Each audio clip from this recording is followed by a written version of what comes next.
Today we are here to study class 10th topic, quadratic equations. So we have solved more and more problems related to the quadratic equations, and this is the last concept that we are taking, and after that we will move to the next topic. So today here I am taking few examples, and with the help of those questions you can solve your statement problems related to the quadratic equation. So let's take first statement that I have written on the left side of the board, and it states that in a flight of 3000 kilometre means हम जो flight है उसको total distance जो travel करना है वो 3000 kilometres, and aircraft was slowed down due to bad weather, और bad weather के कारण उसे अपनी स्पीड को एयरक्राफ्ट को अपनी स्पीड को कम करना पड़ा है, and its average speed for the trip was reduced by 100 km/h and time increased by 1 hour. देखिए जैसे ही अपनी स्पीड को बैड वेदर के कारण एयरक्राफ्ट ने डिक्रीज किया, स्पीड के डिक्रीज होते ही जो टाइम उसको लगना था वो टाइम क्या होगा, इंक्रीज होगा. तो टाइम इंक्रीज हो गया है 1 आवर से. आपसे पूछा गया है find the original duration of the flight. Original duration of the flight. So let's take कि आपने सबसे पहले कंसिडरेशन क्या करनी है. This is question 23rd, that कि आपकी लेट ओरिजिनल स्पीड जो पहले स्पीड थी जब बैड वेदर नहीं था, तो उसको हम मान रहे हैं x km/h. ये स्पीड रही होगी हमारे एयरक्राफ्ट की, और उसे डिस्टेंस कितना कवर करना था, डिस्टेंस कवर करना था दैट इज 3000 किलोमीटर. तो अब हमारे पास दो चीजें हैं, जब एयरक्राफ्ट ट्रेवल कर रहा है तो किस स्पीड से कर रहा है और कितना डिस्टेंस उसे ट्रेवल करना है. तो हम टाइम निकाल सकते हैं. हमारा टाइम जो है वो डिस्टेंस अपॉन स्पीड होता है, तो यहाँ से हम टाइम निकाल कर लेकर आए हैं. Distance 3000 upon time x, and this time is in hours. तो ये हमारा टाइम है. कब है ये टाइम? जब हमारा कोई मौसम खराब नहीं है, कुछ नहीं है, तो इस स्पीड से हमारा एयरक्राफ्ट चल रहा है. अब क्या हुआ, बैड वेदर के कारण स्पीड डिक्रीज हो गई है. कितना स्पीड डिक्रीज हुई है? Slow down due to bad weather, और its average speed for the trip was reduced by 100 km/h. Means अब जो ड्यू टू बैड वेदर क्या हुआ, due to bad weather speed अब जो है वो हमारी क्या है, रिड्यूस हो गई है. तो हम इसे लिख सकते हैं रिड्यूस्ड स्पीड. जो रिड्यूस स्पीड है वो हमारी कितनी है, x में से डिक्रीज हुआ है 100 km/h. So this is our speed now. This is the speed of the aircraft due to bad weather. तो उसने जो है टाइम के बारे में और बताया. डिस्टेंस तो अब भी उसे उतना ही ट्रेवल करना है जो पहले ट्रेवल कर रहा था 3000 किलोमीटर, और टाइम जो है वो इस केस में हमारा डिस्टेंस अपॉन स्पीड, फिर से टाइम कितना आ रहा है 3000 अपॉन स्पीड हमारी अब है x - 100. तो ये हमारे पास टाइम है. लेकिन टाइम के बारे में क्या बताया गया कि दिस टाइम इज इंक्रीज्ड, क्योंकि जब कोई भी गाड़ी आपकी धीरे चल रही है तो कहीं भी पहुंचने में वो ज़्यादा समय लगाएगी. तो इसमें कहा गया है कि बैड वेदर के कारण एयरक्राफ्ट की स्पीड डिक्रीज हो गई, और क्योंकि स्पीड डिक्रीज हुई है तो अब वो पहुंचने में क्या करेगी, टाइम ज़्यादा लगाएगी, और वो ज़्यादा टाइम जो उसने लगाया है दैट इज़ 1 आवर, यानी 1 hour more time now this aircraft is taking then the previous time. तो अब हम अकॉर्डिंग टू क्वेश्चन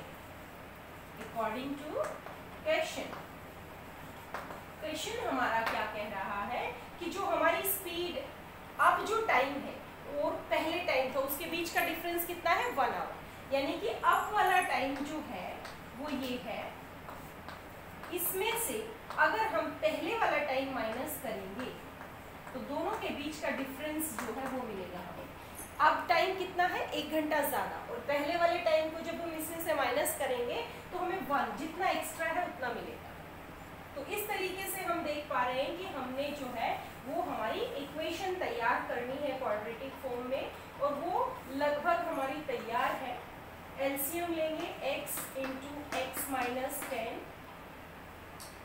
और यहाँ पर 3000 हम कॉमन ले सकते हैं। हमारे पास एलसीएम लेने के बाद यहाँ बचेगा x माइनस x, और ये हमारा क्या हो गया है, माइनस माइनस प्लस, क्या बचेगा आपके पास, +1 बचने वाला है, sorry +10, and this is equal to, क्योंकि 3000 हमने यहाँ से कॉमन लिया है, हमारे पास 1/x माइनस 10 और 1/x था, जिसका हम एलसीएम लेंगे तो हमारे पास x इंटू एक्स माइनस 10 और ये x यहाँ और माइनस x माइनस 10 जब हम यहाँ लिखेंगे तो -x और +10 हो जाएगा। This is equal to 1। तो अब हम इसको क्रॉस मल्टीप्लाई कर सकते हैं। ये हमारे पास जो है वो आ गया है 3000 था, 30,000 में कन्वर्ट हो चुका है, और इधर हमने क्रॉस मल्टीप्लाई किया है x into x square minus 10x। This implies, अब आप देखेंगे कि किस तरीके से हम जो है क्वाड्रेटिक फॉर्म कर चुके हैं। इसको हम उधर ले जाएंगे, -300, दिस इज इक्वल टू 0। अब क्वाड्रेटिक को सॉल्व कर सकते हैं हम। देखिए यहाँ माइनस का साइन है, इसके हमें 2 फैक्टर्स ऐसे करने हैं ताकि हम क्या लेकर आ सकें। यहाँ पर हमारे पास 10 है, कहीं मिस्टेक तो नहीं किया हमने, सॉरी इट्स नॉट 10, इट्स 100। यहाँ पर हमारा 100 चल रहा था, ये 100 है, तो यहाँ पे हमारी 0 जो है वो 1 मोर इंक्रीज हो जाएगी। This is 100, it's 100। ये हमारे पास x माइनस 10 नहीं था, x माइनस 100 था। तो आगे हम मूव करेंगे तो हमारे पास इसके 2 फैक्टर्स जो माइनस करके आपको 100 दे, तो देखिए इसके हम 2 फैक्टर्स ले सकते हैं, 600 इंटू 500, 6 5 जा 30, और हमारी 0 कितनी लगने वाली है पीछे, 1 2 3 4। तो ये हमारे पास जो है आने वाला है जब हम 2 फैक्टर्स इसके 600 और 500 करते हैं। तो एक्स स्क्वायर, क्योंकि हमें माइनस में चाहिए इसलिए बड़े के साथ हमने माइनस का साइन और छोटे के साथ हमने प्लस का साइन रखा। तो इस तरीके से हमारी क्वाड्रेटिक जो है वो मिडिल टर्म स्प्लिट हो चुकी है। तो 2 0 हमारे पास टोटल जीरोस कितनी थी, एक तो 3000 था और 2 0 100 से ली थी, दिस इज इक्वल टू 0। अब कॉमन ले सकते हैं हम, क्या कॉमन ले सकते हैं दोनों टर्म्स में से, x minus 600 will be left inside, and from these 2 terms we can take 500 outside, inside we were left with this, and this is equal to 0. So x minus 500, x minus 600 is common, so x minus 600 is taken outside, and inside x plus 500 is equal to 0. So product of 2 terms is 0 again. So what do you mean by it? That means either this should be equal to 0 or this should be equal to 0. तो यहाँ से अगर हम 0 रखते हैं तो x की value 600 आ रही है, और इधर से हमारी x की वैल्यू -500 आ रही है। x हमने कंसीडर किया था स्पीड ऑफ द एयरक्राफ्ट, तो वो कभी भी नेगेटिव नहीं हो सकती है, तो इसको तो हम नेग्लेक्ट करेंगे। तो हमारी 600 किलोमीटर पर आवर ये स्पीड है, ओरिजिनल स्पीड, और क्वेश्चन में आपसे पूछा गया है ओरिजिनल ड्यूरेशन ऑफ फ्लाइट, यानी आपको टाइम बताना है। तो टाइम हमारा क्या निकलेगा, डिस्टेंस अपॉन स्पीड, तो ये आपका 5 hours. So this was the original duration of aircraft. So this problem is solved and we will take the next problem now, and the next statement what it states that if I had walked 1 kilometer per hour faster, I would have taken 10 minutes less to walk 2 kilometer. अब फिर से question number 25 में भी बताया गया है कि मुझे वॉक करना है, डिस्टेंस कितना ट्रेवल करना है, डिस्टेंस 2 किलोमीटर, डिस्टेंस हमें 2 किलोमीटर ट्रेवल करना है। स्पीड को हम मान लेते हैं हमारी x है, स्पीड ओरिजिनल स्पीड जो है वो हमने मान ली x किलोमीटर पर आवर। तो टाइम कितना हो गया हमारा, ओरिजिनल टाइम जो है distance upon speed, this is equal to हो गया। अब हमें बताया गया कि if I had walked 1 kilometre per hour faster, अगर मैं अपनी स्पीड को बढ़ा दूं, कितना बढ़ा दूं, न्यू कंसेप्ट हमारा जो बता रहा है कि स्पीड इंक्रीज करो, यानी हमारी स्पीड जो है, कैसी स्पीड, इंक्रीज्ड स्पीड, क्योंकि स्पीड को इंक्रीज किया है। कितना इंक्रीज किया है, 1 किलोमीटर पर आवर, मीन्स जो पहले स्पीड थी अगर उसमें 1 किलोमीटर बढ़ा दिया जाए, डिस्टेंस तो वही रहने वाला है हमारा, डिस्टेंस कितना था हमारा 2 kilometre, so distance is same here 2 kilometre. तो अब हमारा टाइम कितना होने वाला है, सेकेंड केस में टाइम हमारा अगेन डिस्टेंस अपॉन स्पीड, तो ये टाइम हमारा 2/x + 1 ये होने वाला है। तो इसमें क्वेश्चन अब आपका क्या कह रहा है, according to question what it states that कि हमें अगर मैं अपनी स्पीड बढ़ा देता हूँ तो 10 मिनट्स लेस लगेंगे, यानी पहले वाले टाइम से अब ये वाला टाइम हमारा कम है, क्योंकि ये टाइम क्या ले रहा है, पहले टाइम से 10 मिनट कम ले रहा है। तो यानी पहले वाला टाइम ज़्यादा था, तो ज़्यादा में से अगर हम कम को माइनस करेंगे तो कितना मिलेगा, जितना वो ज़्यादा है। तो पहले टाइम 10 मिनट्स ज़्यादा लग रहा था और अभी टाइम क्या लग रहा है, उससे 10 मिनट्स कम। तो क्वेश्चन के अकॉर्डिंग हमारा जो पहले वाला टाइम है वो ज़्यादा था दूसरे वाले टाइम से, और कितना ज़्यादा है, 10 मिनट्स। तो 10 मिनट्स को हम आवर्स में कन्वर्ट कर रहे हैं, ये हमारा आवर्स में कन्वर्ट हो चुका है। तो अब हम जो है 2/x minus 2/x + 1 this is equal to 1/6। इसको एलसीएम लेके अब हम सॉल्व करेंगे और हमारी क्वाड्रेटिक तैयार हो जाएगी। तो इस तरीके से हम अपनी क्वाड्रेटिक को फॉर्म कर रहे हैं। एलसीएम लिया x × x + 1, 2 कॉमन ले सकते हैं बाहर, यहाँ हमारे पास x + 1 है और -x, this is equal to 1/6। तो ये -x एंड +x कैंसिल, 2 × 6 = 12, और यहाँ पे हमारे पास जाने वाला है x² + x। तो अब हम क्या कर सकते हैं, x² + x, इसको इधर लेके जाएंगे तो -12, this is equal to 0। Quadratic तैयार है, लेकर आना है हमें क्या, माइनस करके x, तो हम लिख सकते हैं 4 × 3 = 4x - 3x - 12 is equal to 0। तो यहाँ से कॉमन हम ले सकते हैं x, inside left with x + 4, from here -3 can be taken outside, inside x + 4, this is equal to 0। So x + 4 is again common in the two terms, so x - 3 is equal to 0.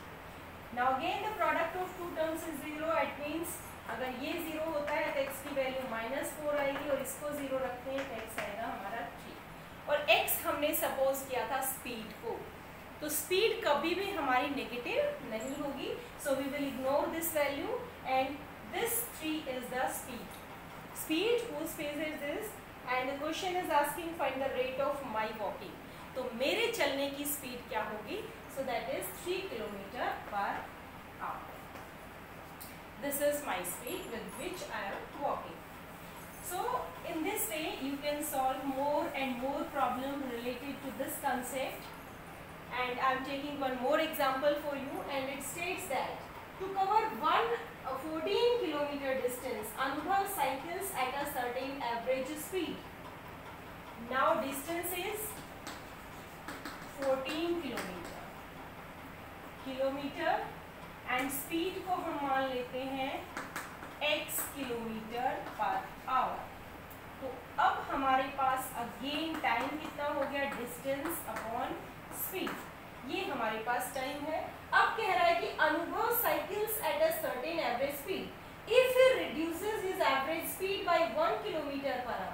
अब अनुभव की बात हो रही है कि अगर वो अपनी स्पीड को रिड्यूस कर दे, कितना रिड्यूस कर दे, 1 km/h।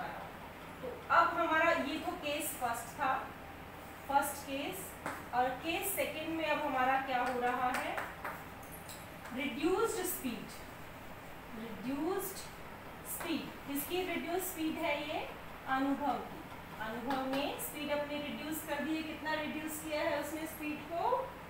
1 kilometre per our reduce कर दिया। यानी पहले x थी तो उसमें से अब 1 किलोमीटर उसने रिड्यूस कर दिया है। Now this is your new speed. Distance वही है, अनुभव को वही डिस्टेंस चलना है 14 किलोमीटर।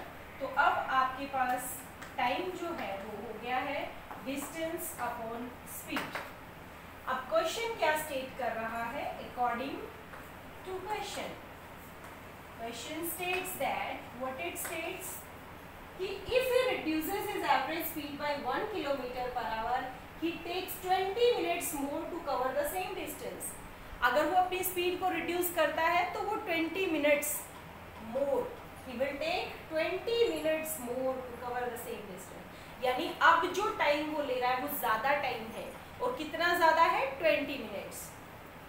तो पहले वाले टाइम से अब वो ज़्यादा टाइम ले रहा है, 20 मिनट ज़्यादा। तो अब ज़्यादा वाले में से हम कम को माइनस करेंगे, t2 minus t1 this equal to 20 minutes. Minutes को आवर्स में चेंज करने के लिए हमने 60 से डिवाइड किया, ये 1/3।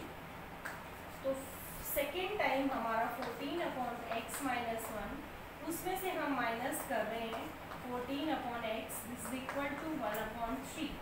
तो अगेन हमारी जो क्वाड्रेटिक फॉर्म हो रही है वो किस तरीके की क्वाड्रेटिक तैयार हो रही है? इसमें से हम कॉमन ले सकते हैं 14, नीचे एलसीएम आने वाला x इंटू एक्स माइनस 1 और यहाँ पर x minus x plus 1 this equal to 1/3।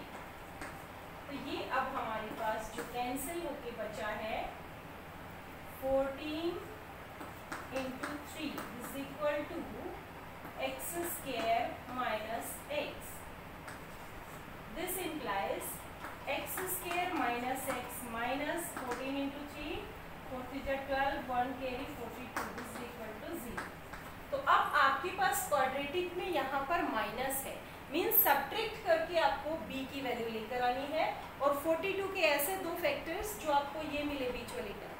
तो 7 6 42 और 7 में से हम 6 को माइनस करेंगे तो 42 मिलेगा this is equal to 0। This implies x can be taken outside x minus 7 plus 6 can be taken outside x minus 7 this is equal to 0. Now this x minus 7 can be taken outside and inside we will left with x plus 6 is equal to 0. Now the product of two terms is 0, that means अगर ये 0 होता है तो x की value 7 आने वाली है और ये 0 होता है तो माइनस 6। और स्पीड कभी भी हमारी नेगेटिव नहीं होगी। ओरिजिनल स्पीड क्वेश्चन में पूछी गई थी जो आपकी 7 किलोमीटर पर आवर आ चुकी है, kilometre per hour. So that's all for today. Thank you my dear students.